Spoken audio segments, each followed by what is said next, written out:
Odeeffannoo wal ispoortii Ethiopian'n sanbata bariisin biraan geenyu irratti argamna kabajamtoota dhaggeeffattoota keenya bakka jirtanitti nageenyi keenya jaalalaa fi kabajaa sinaa qaqqabu odeeffannoo wal ispoortii dhimmoota biyya keessa fi ala jiran qabadhee kanan istiidiyootti argamu anannat biraanuti hanga xumura odeeffannoo ispoortii keenyatti nu faana turan affeerraa keenya kabajaati daqiiqaawwan muraasa qabu keessatti odeeffannoowwan jiran gaggabaabsee isinitti himaa gulaallee waancaa addunyaatiin Egypt goolii 2-0dhaan Itoophiyaa injifachuun carraa hirmaannaa waancaa addunyaa argachuuf qabdu bal'ifatteetiin jirti biyyattiin miila tokko gara waancaa addunyaa bara 2026tti galfatteetiin jirti jenneetiin kaasuu dandeenya eda kaayirooti tapha ramaddii marsaa 8ffaa ramaddii ara biyyoota kanneen lama walitti fideen taphicha Egypt goolii 2-0dhaan mo'atteetiin jirti guutumaan guutuutti warri fara'oonotaa tapha edaa kanaan olaantummaa Itoophiyaarraa fudhataniitiin jiru jechuun ni danda'ama gareen biyyaalessa Itoophiyaarraa dogoggorarraa bilisan turre daqiiqaawwan jalqabaati irratti tapha qonnaa duraatiin balleessan hojjechaatiin turan dogoggorri isaan hojjechaatiin turan garicha qabxii akka dhabuuf yookaan immoo goolii akka keessummeessuuf saaxileetiin jiraat daqiiqaa 41 irratti Suleemaan Amid balleessaa hojjeteen rukuttaa peenaalitii argatan ammoo saalan galchuudhaan taphicha goolii 1-0dhaan warri fara'oon dursaati kan turanii boodarras rukuttaa peenaalitii keessatti kubbaa harkaan tuqame rukuttaa peenaalitii argatan taphataa Manchester City Omar Marmush daqiiqaa 45 jalqabaa idileen xumurame daqiiqaa dabalataa kenname keessatti goolii rukuttaa peenaalitiin dabaleen Egypt taphicha goolii 2-0dhaan dursaati kan isaan boqonnaa dhabbaani tapha boqonnaa deebitiinis gooliin biroo hin galin taphicha Egypt goolii 2-0dhaan Itoophiyaa mo'achuudhaan carraa hirmaannaa waancaa addunyaa bara 2026tiin argattu bal'ifatteetiin jirti biyyattiin akka waliigalaatti taphoota 7 kan taphatte taphoota 6 injifachuun tokkoon qixa baatee qabxii 19 carraa ramaddii kana keessaa darbuudhaaf qabdu bal'aa qabdii Itoophiyaan taphoota 7 taphatte keessaa tokko qofa Djiboutii kan mo'atte biyyattiin taphoota 3 mo'amtee taphoota 3 qixa baatee qabxii 6 sadarkaa 5ffaa irratti kan argamtu kibxata Liibiyaatti Itoophiyaan tapha gulaallii marsaa 8ffaatiin Siraaliyoon wajjin kan morkattuudha kan ta'u Egypt garuu tapha kaleessaatiin Itoophiyaa goolii 2-0 mo'achuun hirmaannaa waancaa addunyaa bara 2026 argachuuf carraa bal'ifatteetiin jirti ramadduma kana keessaa kaleessa Burkina Fasoon goolii 6-0dhaan Djiboutii mo'atanii warri Burkina Beetiis qabxii 14 sadarkaa lammaffaarra taa'aniitiin jiru carraa lammaffaadhaan yookaan immoo biyyoonni carraa lammaffaatiin darbuu qaban ramaddii isaaniitti irra jiru waan ta'eef carraa sana bal'ifataniitiin jiru odeeffannoo biyya keessaa qabadhe birootiin shaampiyooniin waancaa Itoophiyaa Walaayittaa Diichaan simatameetiin jira waancaan Itoophiyaa bara kana buna Sidaamaa Walaayittaa Diichaa injifatee shaampiyoonii ta'ullee boodarraa waancichi buna Sidaamaarraa fuudhamuun Walaayittaa Diichaaf kennamuun ni yaadatama torbee kana keessa waancicha kan fudhate kilabii Walaayittaa Diichaa warri kanniisota xoonaa kaleessa staadeemii Sooddootti simannaan taasifameetiifiin jira sirna simannaa kana irratti pirezidaantiin naannoo kibba Itoophiyaa obbo Xilahuun Kabbadaa hooggantoonni sadarkaa garaagaraa dabalatee hawaasni hedduun argamaniitiin jiru mootummaan naannoo kibba Itoophiyaa kilabichaa fi birrii miiliyoona 25 yoo arjoomu qaamoleen biroo fi abbootiin qabeenya walumatti birrii miiliyoona 10 arjoomaniitiin jiru leensaanii garee biyyaalessa dubartoota Itoophiyaa umrii 20 gadi taphattoota 33 fi yaamicha taasisaniitiin jiru dhiyeenya leensa Chaaloo Lammeechaa kan qacare garichi tapha gulaallii waancaa addunyaa qabanii fi qophii eegaluu fi taphattoota kanneen kan yaame leensichi taphattoota 23 kilaboota garaagaraa irraa filachuun shaakala akka eegalaniif waamicha taasisaniitiin jiru onotaa tapha edaa kanaan olaantummaa Itoophiyaarraa fudhataniitiin jiru jechuun ni danda'ama gareen biyyaalessa Itoophiyaarraa dogoggorarraa bilisan turre daqiiqaawwan jalqabaati irratti tapha qonnaa duraatiin balleessan hojjechaatiin turan dogoggorri isaan hojjechaatiin turan garicha qabxii akka dhabuuf yookaan immoo goolii akka keessummeessuuf saaxileetiin jiraat daqiiqaa 41 irratti Suleemaan Amid balleessaa hojjeteen rukuttaa peenaalitii argatan ammoo saalan galchuudhaan taphicha goolii 1-0dhaan warri fara'oon dursaati kan turanii boodarras rukuttaa peenaalitii keessatti kubbaa harkaan tuqame rukuttaa peenaalitii argatan taphataa Manchester City Omar Marmush daqiiqaa 45 jalqabaa idileen xumurame daqiiqaa dabalataa kenname keessatti goolii rukuttaa peenaalitiin dabaleen Egypt taphicha goolii 2-0dhaan dursaati kan isaan boqonnaa dhabbaani tapha boqonnaa deebitiinis gooliin biroo hin galin taphicha Egypt goolii 2-0dhaan Itoophiyaa mo'achuudhaan carraa hirmaannaa waancaa addunyaa bara 2026tiin argattu bal'ifatteetiin jirti biyyattiin akka waliigalaatti taphoota 7 kan taphatte taphoota 6 injifachuun tokkoon qixa baatee qabxii 19 carraa ramaddii kana keessaa darbuudhaaf qabdu bal'aa qabdii Itoophiyaan taphoota 7 taphatte keessaa tokko qofa Djiboutii kan mo'atte biyyattiin taphoota 3 mo'amtee taphoota 3 qixa baatee qabxii 6 sadarkaa 5ffaa irratti kan argamtu kibxata Liibiyaatti Itoophiyaan tapha gulaallii marsaa 8ffaatiin Siraaliyoon wajjin kan morkattuudha kan ta'u Egypt garuu tapha kaleessaatiin Itoophiyaa goolii 2-0 mo'achuun hirmaannaa waancaa addunyaa bara 2026 argachuuf carraa bal'ifatteetiin jirti ramadduma kana keessaa kaleessa Burkina Fasoon goolii 6-0dhaan Djiboutii mo'atanii warri warri Burkinaabeetis qabxii 14 sadarkaa lammaffaarra taa'aniitiin jiru carraa lammaffaadhaan yookaan immoo biyyoonni carraa lammaffaatiin darbuu qaban ramaddii isaaniitti irra jiru waan ta'eef carraa sana bal'ifataniitiin jiru.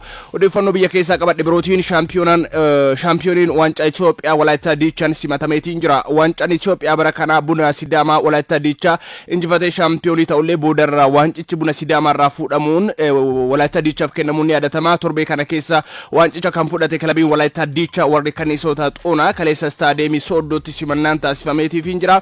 Sirna simannaa kana irratti pirezidaantiin naannoo kibba Itoophiyaa obbo Xilahuun Kabbadaa hooggantoonni sadarkaa garaagaraa dabalatee hawaasni hedduun argamaniitiin jiru. Mootummaan naannoo kibba Itoophiyaa irree kilabichaa fi birrii miiliyoona 25 yoo arjoomu qaamoleen biroo fi abbootiin qabeenya walumatti birrii miiliyoona 10 arjoomaniitiin jiru. Ramaddii A keessa kaleessa tapha marsaa jaaffaatiin Morokkoon Kaazablaankaatti Niger keessummeessanii taphicha goolii 5-0dhaan kan mo'atanii biyyattiin dhiyoo biyyoota bu'uuraalee kubbaa miilaa yookaan immoo misooma kubbaa miilaa irratti hojjechaatiin jiran keessaa tokko qabxiin isaan galmeessaatiin jiran illee kan agarsiisu kanuma. Kana jechuun bara 2022 ni yaadanna biyyattiin waancaa addunyaa Qatar qopheessiteen hanga walakkaa xumuraa imalteetiin seenaa biyyoota Afrikaa fooyyessuun ishee ni yaadatama. Kaleessa goolii 5-0dhaan Niger yoo mo'attu Ismaa'eel Sabriin gooliiwwan lama garichaaf galcheetiin jira.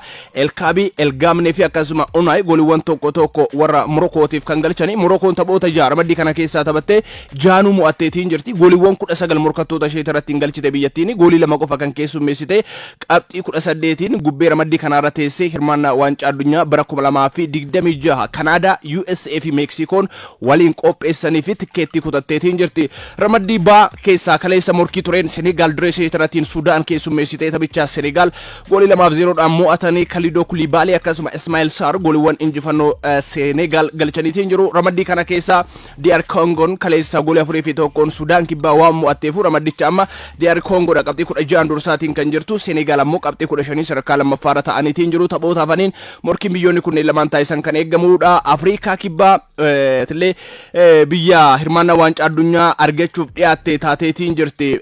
Afrikaan kibbaa warri Bafanaa jechuudha. Ramaddii caadhaan kaleessa direedhaan alaa Lesotho waliin kan morkatan warri Afrikaa kibbaa taphichaanis goolii 3-0dhaan mo'atanii Nikota akkasuma Fosterii fi Apollos gooliiwwan injifannoo Bafanaa galchaniitiin jiru. Kanaanis Afrikaan kibbaa qabxii 16 ramaddii kana kan isheen dursaatiin jirtu. Beeniin qabxii 11 lammaffaarratti kan argamtu. Kanaafuu Afrikaan kibbaa carraa hirmaannaa waancaa addunyaa bara 2026 argachuu qabdi. Ramaddicha durseetii darbuu kan mirkaneeffattu yoo ta'e har'a ramaddii kana keessaa garuu Nigeriyaan Rwanda wajjin kan morkattu. Nigeriyaan qabxiin isheen gulaalii waancaa addunyaa kan biyyoota Afrikaa kanaan galmeessaatiin jirtu gaarii moti qabxii 7 sadarkaa arfaffaarratti kan isheen argamtu. Ramadduma kana keessa qabxii 7 sadarkaa sadaffaarra kan jirtu Rwanda wajjin kan morkattu har'a Nigeriyaan tariitii qabxiin isaan irra galmeessan ni eegama. Cote d'Ivoire dursummaa ramaddii ishee qabatteetiin jirti. Ramaddii faadhaan eeda Cote d'Ivoire Burundi kan keessummeessan dirree isaaniitii irrattiin Cote d'Ivoire goolii deeqaa sadaffaarratti Vakoon Yusuf Bayoon galcheen taphicha goolii 1-0dhaan kan mo'atanii. Simon Adingra ture kubbaa kana mijeessee kan kenne Bayoodhaa fi taphicha Cote d'Ivoire goolii 1-0dhaan injifattee. Ramaddii kana keessa kaleessa Gaambiyaan goolii 3-1 Keeniyaa mo'atteetiin jirti. Ramaddicha karuu Cote d'Ivoire qabxii 19 dursitu. Gaboon qabxii 18 sadarkaa lammaffaarratti kan argamtu. Gulaalli waancaa addunyaa kan biyyoota Awurooppaatiin eda Firaansii fi Itaaliin morkattoota isaanii injifatanii. Ramaddii daataba gulaalli marsaa jalqabaa eda taphatameen Firaans direedhaan ala kan isheen Yukireeniin waliin taphattee taphicha goolii 2-0dhaan mo'atte. Taphichaan Michel Olise akkasuma Kylian Mbappeen gooliiwwan injifannoo Firaans galchaniitiin jiru. Ramadduma kana keessa Iceland goolii 5-0dhaan Azerbaijan mo'atanii. Ramaddii Iidhaan ammoo gareen Gennaro Gattuso Italiin goolii 5-0dhaan Estonia kan mo'atanii. Matteo Reteguin gooliiwwan 2 galcheetiin jira tapha kanaanii. Mosikini akkasuma immoo Raspadori fi Bastoniin gooliiwwan injifannoo garichaa tokko dabalaniitiin jiru. Taphattoonni garee biyyaalessa Italii ga'umsi tapha kanaan mul'isan leellifamaati kan jiru. Biyyattiin ni yaadanna bara 2022 hirmaannaa waancaa addunyaa osoo hin argatiin hafuun ishee ni yaadatama. Si'a 4 waancaa addunyaa kana milkeeffatteetiin jirti biyyattiin. Ramadduma kana keessa Moldova Moldovan dirree ishee irratti Israa'el keessummeessite goolii 5-0dhaan kan mo'amte. Taphoota gulaallii waancaa addunyaa biyyoota Awurooppaa biroo edda taphatamaniin ramaddii laha murkii Krooshaan direedhaan ala Odola Faaroo waliin taasisteen goolii Andre Kramarish galcheen Krooshaan 1-0 kan mo'atte. Ramaddii baa keessaa Slovaaniyaa fi Swiidin murkii walitti fide goolii lama qixaane kan xumurame. Lovrishii fi akkasuma Liptuinik gooliiwwan Slovaaniyaa kan garee biyyaalessa Swiidin ammoo Antoni Elanga fi Ayaariin galchaniitiin jiru. Kubbaa Ayaariin galchee kana taphataa sarara fuulduraa Arsenaal Victorio Keresaala mijeessee kenneefitiin jira. Switzerlandis kaleessa Kosovo kan keessummeessanii taphicha goolii 4-0dhaan mo'atanii. Manuel Akanjiin akkasuma Imbolon gooliiwwan lama kan galchanii. Vidmir goolii tokko galcheetiin jira. Akanji fi Vidmir goolii tokko. Imbolon gooliiwwan lama galcheen. Switzerland taphicha goolii 4-0dhaan kan mo'atte. Kosovo ramaddii ishee kana milkiidhaan eegalte. Ramaddii caarraa Denmark goolii malee 0-0dhaan Scotland waliin xumuranii. Greece ammoo goolii 5-1 Belarus mo'atteetiin jirti. Taphoota irratti hufan keessaa garuu Portugal direedhaan ala Armeniyaa wajjin morkiin taasistu. Morkiin ammoo England dirree ishee irratti Andorra keessummeessitu kan eegamudha. Odeeffannoowwan gaggabaaboo waan muraasan kaasaa Luis Suarez taphoota 6 adabameetiin jira. Taphataan kun miseensota garee faallaa irratti hancufa ta'uu isaatiin wal qabateeti kan imanni irratti banameetiin ture. Kana wajjinis wal qabatee koreen dhimma kan ilaalaatiin ture.